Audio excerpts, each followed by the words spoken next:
Big TV digital exclusive breaking news చూస్తున్నాం. Yemen అలాగే UAE మధ్య ఒకవైపు వార్ నడుస్తుంది. దానికి సంబంధించినటువంటి బ్రేకింగ్ మనం చూస్తున్నాం. పశ్చిమాసియాలో తిరిగి ఉద్రిక్తతలు నెలకొంటూ ఉన్నాయి. యెమెన్ పై సౌదీ దాడులు జరుపుతోంది. 7 యెమెన్కి సంబంధించి సంక్షోభం రోజు రోజుకు ముదురుతోందని చెప్పాలి. యుఏఈ పద్ధతున్న ఏర్పాటువాదుల శిబిరాలను కూడా లక్ష్యంగా చేసుకుని ఇటు సౌదీ నేతృత్వంలోని సంకీర్ణ దళాలు శుక్రవారం జరిపిన వైమానిక దాడులో 7 మరణించగా 20 మందికి పైగా గాయపడ్డారు. అయితే యెమెన్ సంక్షోభం రోజు రోజుకు ముదురుతోందని చెప్పాలి. యుఏఈ మద్దతున్న వేర్పాటువాదుల శిబిరాలను లక్ష్యంగా చేసుకుని ఇటు జరుగుతున్నటువంటి ఈ యుద్ధంలో 20 మందికి పైగా చనిపోయినట్టు తెలుస్తోంది. అండ్ హద్రమౌత్ ప్రావిన్స్లోని అల్ఖాసా ప్రాంతంలో మిలిటరీ శిబిరం లక్ష్యం కూడా ఈ దాడులు జరిగినట్లు హద్రమౌత్లోని Southern Transitional Council head Abdul Malik పేర్కొన్నట్లు ఏఎఫ్పి వార్తా సంస్థ తెలిపింది. అండ్ సౌదీతో సరిహద్దును పంచుకుంటున్న హద్రమౌత్లోని వేర్పాటువాదుల శిబిరాలను ఆ ప్రాంతాన్ని నియంత్రణలోకి తెచ్చుకునేందుకు ఇటు సౌదీ అరేబియా దోహదపడుతోందని చెప్పాలి, ప్రయత్నిస్తోందని చెప్పాలి. మొత్తానికి యెమెన్ సౌదీపై ఒకవైపు ఉద్రిక్తతల పరిస్థితులు నడుస్తున్నటువంటి వేళ ప్రపంచమంతా కూడా అటువైపే చూస్తోందని చెప్పాలి. ఇతర దేశాలకు మరి ముప్పు ఉంటుందా తప్పదా అనే చర్చ కూడా ఒకవైపు మొదలైందని చెప్పాలి. అండ్ మొత్తానికి చూసుకుంటే 20 మంది మృతి చెందినటువంటి నేపథ్యంలో పశ్చిమాసియాలో తిరిగి ఉద్రిక్తతలు తలెత్తాయని చెప్పాలి. And Saudi Arabia, United Arab Emirates మధ్య టెన్షన్ వాతావరణం నెలకొంది. ఈ దేశాలు యెమెన్లోని 2 వర్గాలకు మధ్య నిలపడంతో ఇటు ఘర్షణలకు తావిచ్చినట్లయింది. యెమెన్లో తిరిగి అంతర్యుద్ధం మొదలైందనే చెప్పొచ్చు. మొత్తానికి చూసుకుంటే కనుక 2014 యెమెన్లో మొదలైన అంతర్యుద్ధం, హుతీ తిరుగుబాటు దాడులు దారులు సనా నగరాన్ని ఆక్రమించడం జరిగింది. అండ్ దక్షిణ తూర్పు యెమెన్లు పాలిస్తున్న ప్రభుత్వం స్వతంత్ర దక్షిణ యెమెన్ను ఏర్పాటు చేయాలన్న డిమాండ్ మరోసారి ఊపందుకుంది. యెమెన్లో వేర్పాటువాదుల స్వతంత్ర ప్రకటన చేశారు. అండ్ సౌదీ నేతృత్వంలోని వైమానిక దాడుల్లో 20 మంది మృతి చెందినట్లు ఇటు అధికార వర్గాలు వెల్లడించాయి. అండ్ దక్షిణ యెమెన్లో భూసేకరణపై సౌదీ యుఏఈ మధ్య విభేదాలు తలెత్తాయి. యెమెన్లోని యుఏఈ మద్దతు ఉన్న వేర్పాటువాద సదర్న్ ట్రాన్సిషనల్ కౌన్సిల్ శుక్రవారం స్వతంత్ర దిశగా ప్రకటించింది. ఇదే సమయంలో దక్షిణ యెమెన్లోని ఎస్టీసీ ఆధిపత్య విస్తరణను అడ్డుకునే ప్రయత్నంలో ఇటు సౌదీ నేతృత్వంలోని కూటమి చేపట్టిన వైమానిక దాడుల్లో మొత్తం చూసుకుంటే 20 మంది యోధులు ఇటు మృతి చెందినట్లు తెలుస్తోంది. ఎస్టీసీ కూడా దీని సైనిక అధికారి అండ్ వైద్య వర్గాలు కూడా ఒకవైపు వెల్లడించాయి. అండ్ 2 సైనిక శిబిరాలపై జరిగిన వైమానిక దాడులు ఈ ప్రాణ నష్టం జరిగినట్లు ఎస్టీసీ వర్గాలు తెలిపాయి. అండ్ కూటమి విమానాశ్రయం కూడా సహా పలు ప్రాంతాలపై దాడులు చేసినట్లు పేర్కొన్నారు. ఇటీవల గత కొన్ని వారాలుగా ఎస్టీసీ చేపట్టిన భూసేకరణపై సౌదీ అరేబియా అలాగే యుఏఈ మధ్య ఉద్రిక్తతలు కొనసాగుతున్న వేళ ఈ పరిణామాలు చోటు చేసుకున్నాయి. సో మొత్తానికి అక్కడ పరిస్థితి ఏ విధంగా ఉంది, అక్కడ ఉన్నటువంటి స్పాట్ మనం ఒకసారి ఏ విధంగా ఉందో ఎగ్జాక్ట్గా చూద్దాం.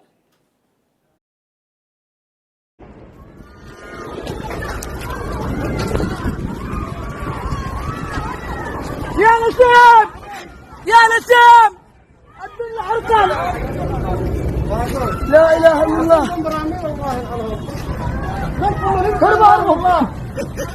هربوا لا اله الا الله. طه الان ضربه طيران مباشر، شوف مباشر الان طيران سعودي يضرب معسكر الحب، معسكر نحب الان مباشر. خاف الله، وين نحن في غزة؟ حسبنا الله ونعم الوكيل. هذه سيارة مواطن كان مار، هذا مو بأي شيء ستوب. لا حول ولا قوة إلا بالله، حسبنا الله ونعم الوكيل. سعودي طيران السعودي يرمي على يا الله يا الله يا الله. استمر استمر يا رجال الله، الثبات الثبات يا رجال، الثبات يا رجال. రైట్, మొత్తానికి చూస్తున్నాం కదా అక్కడ పరిస్థితి ఏ విధంగా ఉందో. ఇప్పటికే 20 మందికి పైగా మృతి చెందినట్లుగా తెలుస్తోంది. మొత్తానికి అధికార పార్టీ కూడా ఇటు యెమెన్లో సౌదీకి మద్దతు తెలుపుతోందని చెప్తోంది. ఇంకా ఈ ఇద్దరి మధ్య సౌదీ యుఏఈ మధ్య ఉద్రిక్తత జరుగుతుందా, ఇరు దేశాల మధ్య ఇటు యెమెన్ చిచ్చు పెట్టింది, ఇటు దీనికి సంబంధించి ఏం జరుగుతుంది, అక్కడ ఎలా ఉండబోతుంది, ఇంకా ఎన్ని రోజులు పట్టే అవకాశం ఉంది, ఇలా ఈ యుద్ధానికి సంబంధించి పూర్తి డీటెయిల్స్ అయితే తెలుసుకుందాం. ప్రతిదీ శివ మనకి అందుబాటులో ఉన్నారు. శివ, సౌదీ యుఏఈ మధ్య ఒకవైపు యుద్ధం జరుగుతున్నటువంటి జరుగుతున్నటువంటి టైంలో ఎన్నో నష్టాలు జరుగుతున్నాయి, ప్రాణ నష్టం జరుగుతుంది, ఆస్తి నష్టం జరుగుతుంది. ఈ యుద్ధంలో ఎందుకు ఎన్ని రోజులు పట్టే అవకాశాలు ఉన్నాయి, అసలు ఆగుతుందా లేదా అనే సందేహం కూడా మొదలవుతుంది ఇది చూస్తూ ఉంటే. సో ఏంటి డీటెయిల్స్, ప్రస్తుతం అక్కడ సిచ్యువేషన్ ఏంటి? కొనసాగుతోంది. సౌదీ యుఏఈలో ఉద్రిక్తత వాతావరణం కొనసాగుతోంది. ముకల్లా రేవుపై దాడులకు సౌదీ అరేబియా పాల్పడింది. ఈ నేపథ్యంలోనే హద్రమౌత్ ప్రాంతాలపై వైమానిక దాడులు అనేవి కొనసాగుతున్నాయి. సౌదీకి మద్దతుగా నేషనల్ షీల్డ్ ఫోర్సెస్ నిలిచింది. యమన్ దాడులను తిప్పు కొడతామంటూ కూడా ఎన్ఎస్ఎఫ్ నేషనల్ షీల్డ్ ఫోర్సెస్ చెప్తోంది. ఇక సౌదీ మద్దతుతో ఎంఎన్ కు రెచ్చిపోతుంది. ఎంఎన్ కు గట్టిగా బుద్ధి చెబుతామంటున్నారు ఎస్టీసీ సైన్యం. ఇక దీంట్లో ప్రస్తుతం 2 వర్గాలుగా ఇరు దేశాలు విడిపోయాయి. సనా నగరాన్ని హుతీ తిరుగుబాటుదారులు ఆక్రమించిన తర్వాత అక్కడ ఉద్రిక్త పరిస్థితులు ఇంకా కొనసాగుతున్నాయి. దేశంలో కొత్త ప్రాంతాల్లో తమ నియంత్రణలోకి తెచ్చుకోవడంతో మొదలైన యుద్ధం అనేది స్వతంత్ర సౌత్ యెమెన్ ఏర్పాటు చేసుకోవాలనే లక్ష్యంతో కూడా ముందుకు సాగుతోంది ఈ సదరన్ ట్రాన్సిషన్ కౌన్సిల్. ఇక ఈ క్రమంలో ఒక్కసారిగా అక్కడ పరిస్థితులన్నీ కూడా మారిపోయాయి. ఇంధన వనరులు ఉన్న భూభాగాలను యెమెన్ ఆక్రమించింది. యెమెన్ కు మద్దతుగా సౌదీ అరేబియా ట్రాన్సిషన్ కౌన్సిల్ కు యుఏఈ మద్దతు తెలుపుతుంది. ఇక దీంతో పాటు ఎస్టీసీ యెమెన్ల మధ్య విభేదాలు అనేవి మొదలయ్యాయి. ఇక దీనిపై ప్రధానంగా సౌదీ యుఏఈలపై దీని ప్రభావం అనేది తీవ్ర ప్రభావం చూపిస్తోంది. అయితే ఈ దాడులు ప్రతిదాడుల వల్ల ఇప్పటి వరకు అధికారికంగా ప్రకటించిన దాని ప్రకారం 20 మంది చనిపోయారు, అనేక మందికి గాయాలయ్యాయి. కానీ ఈ పరిస్థితుల్లో ఎటువంటి మార్పు రావడం లేదు. ఒకరిపై ఒకరు ఆధిపత్య పోరులో భాగంగానే ఇక్కడ యెమెన్ అలాగే సౌదీకి మధ్య విభేదాలు కొనసాగుతున్నాయి, దాడులు ప్రతిదాడులు కొనసాగుతున్నాయి. అంటే ఈ రేవుపై మొకల్లా ఓడ రేవుపై దాడులకు పాల్పడిన నేపథ్యంలో సౌదీపై ఇటు యెమెన్ దాడి చేసేందుకు వారు కూడా సిద్ధమవుతూ ఉన్నారు.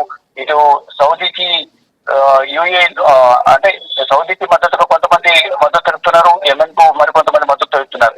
ఇక్కడ ఇరు దేశాలు కూడా విడిపోయి ప్రస్తుతం రెండు వర్గాలుగా ఇరు దేశాలు విడిపోయి ఒకరిపై ఒకరు దాడులు ప్రతిదాడులు చేసుకుంటూ ఆధిపత్యం చెలాయించేందుకు ప్రయత్నాలు చేస్తున్నాయి. దానిలో భాగంగా అక్కడ ఇప్పటివరకు 20 మంది చనిపోయారు, అనేక మంది గాయాల పాలయ్యారు. కానీ ఇది ఎప్పటికీ గొడవ రద్దుమరుగుతుందో తెలియక అక్కడున్న ప్రజలందరూ కూడా తీవ్ర ఆందోళన వ్యక్తం చేస్తున్నారు. క్షణక్షణం భయంగా వాళ్ళు కాలం వెళ్లదీస్తున్న పరిస్థితి కనిపిస్తుంది. ప్రజలు చూసుకుంటే మాత్రం యెమెన్ లో అంతర్యుద్ధం అనేది కొనసాగుతోందని చెప్పాలి. Soumya. Right Shiva, thanks for the updates. Right, చూస్తున్నాం కదా ప్రతి చోట కూడా పరిస్థితి తీవ్రతరమైందని చెప్పాలి. ఒకవైపు మద్దతు జరుగుతున్నప్పటికీ కూడా మరోవైపు యుఏఈ కూడా ఎక్కడా వినడం లేదు, అసలు ఏం జరుగుతోంది అనేది కూడా క్లియర్గా మనకి అర్థం కావట్లేదు. వైమానిక బాంబుదాలతో ఇటు రెచ్చిపోయింది. అండ్ 1967 నుంచి ఒకసారి వెనుకెళ్తే 1960 నుంచి 1990 వరకు కూడా ఉత్తర దక్షిణ యెమెన్గా విడిపోయిన దేశం. ఎస్టీసీ ప్రణాళిక అమలైతే మరోసారి 2 భాగాలుగా కూడా విడిపోయే అవకాశం ఉంది అని చెప్తున్నారు. అండ్ కొత్త దేశానికి సౌదీ అరేబియా అని పేరు పెట్టాలని అండ్ ఎస్టీసీ భావిస్తోంది. ఎస్టీసీ అధ్యక్షుడు ఐదారోజ్ అల్ జుబైదీ మాట్లాడుతూ ఈ మార్గదశలో ఉత్తర యెమెన్ పై నియంత్రణ కలిగిన ఇరాన్ మద్దతు ఉన్న హౌతీ తిరుగుబాటులో చర్యలు స్వతంత్రతపై ప్రజాభిప్రాయ సేకరణ ఉంటాయని చెప్పారు. అండ్ అయితే చర్చలు జరగకపోతే లేదా దక్షిణ యెమెన్ పై మళ్లీ దాడులు జరిగితే వెంటనే స్వతంత్రత ప్రకటిస్తామని హెచ్చరించడం జరిగింది. గత నెలలో ఎస్టీసీ బలగాలు సౌదీ సరిహద్దుకు ఆనుకొని ఉన్న వనరులతో సమృద్ధిగా ఉన్న హద్రమౌత్, ఒమాన్ సరిహద్దులోని మహ్రా ప్రావిన్స్లను పెద్దగా ప్రతిఘటన లేకుండా ఇటు స్వాధీనం చేసుకున్నాయని చెప్పాలి. అండ్ యెమెన్లో ప్రభుత్వ నియంత్రణ ప్రాంతాల్లో సౌదీ యుఏలు వేరువేరు వర్గాలుగా మద్దతిస్తూ ఉన్నాయి. మొత్తానికి యెమెన్ మాత్రం సౌదీకి మద్దతిస్తోంది. అండ్ మొత్తానికి పశ్చిమాసియాలో ఉద్రిక్తతలు తిరిగి తీవ్రతరం కావటం, 20 మంది మృతి చెందటం, ఇదంతా కూడా ప్రపంచ దేశాన్ని కదిలిస్తోంది. ఎక్కడ చూసినా 2 దేశాలకు మధ్య గొడవలు ఈ మధ్య జరుగుతూనే ఉన్నాయి, 1 సంవత్సరం పాటు జరుగుతూనే ఉన్నాయి. ఇంకా ఈ యుద్ధంలో మార్పు అనేది అయితే రావట్లేదు. ఇక చూసుకుంటే అరబ్ అలాగే యునైటెడ్ ఎమిరేట్స్ మధ్య ఇటు టెన్షన్ నెలకొందని చెప్పాలి. సౌదీ అరేబియాకు యుఏకి ఈ వేర్పాటువాదులకు మరి యునైటెడ్ అరబ్ ఎమిరేట్స్ కూడా ఒకవైపు మద్దతు లభిస్తోంది. ఇక దీనికి సంబంధించి మరి దక్షిణ యెమెన్లో భూసేకరణపై జరుగుతున్నటువంటి ఈ యుద్ధానికి సంబంధించి ముగింపు ఎప్పుడు పలుకుతుందో, రెండు దేశాలు శాంతి విరమణ ఒప్పందం ఎప్పుడు చేసుకుంటాయో అనేది అయితే చూడాల్సిన అవసరం ఎంతసేపైనా ఉంది. ఎందుకంటే రెండు సైనిక శిబిరాలపై ఇటు దాడులు జరుగుతున్నాయి, ప్రాణాలు కోల్పోతున్నటువంటి పరిస్థితి కూడా కనిపిస్తోంది. వైమానిక దళాలు కంటిన్యూస్గా విరుచుకుపడుతూ ఉన్నాయని చెప్పాలి. ఎంతో ప్రాణ నష్టం జరుగుతుంది, ఎంతో ఆస్తి నష్టం కూడా జరుగుతోంది. కాబట్టి దీనికి సంబంధించి మరి రెండు దేశాలు ఎప్పుడు శాంతి ఒప్పందం చేసుకుంటాయి, ఎప్పుడు వీళ్ళిద్దరి మధ్య ఇంకా ఎవరైనా ఎప్పటిలాగే అమెరికా అన్ని దేశాల్లో కూడా నేనే పెద్ద మనిషిగా నించుంటాను, నేనే అన్ని సాల్వ్ చేస్తాను అని చెప్తారు. కాబట్టి ఈ రెండు దేశాల్లో కూడా మరి అమెరికా అధ్యక్షుడు డొనాల్డ్ ట్రంప్ ఈ విషయంలో కూడా జోక్యం చేసుకుంటారా, అసలు భూసేకరణకు సంబంధించి ఏ డిసిషన్ తీసుకుంటారు, భూసేకరణ కనుక జరిగితే దాని తర్వాత జరిగిపోయే పరిణామాలేంటి, మళ్ళీ ఏమైనా రాజకీయ ప్రేరేమితం జరుగుతుందా, ఇవన్నీ కూడా వేచి చూడాల్సినటువంటి అంశం. ప్రస్తుతానికైతే యుద్ధం ఆగుతుందా, ముగుస్తుందా లేదా, అసలు విరమించేది ఎవరు, దీనికి సంబంధించి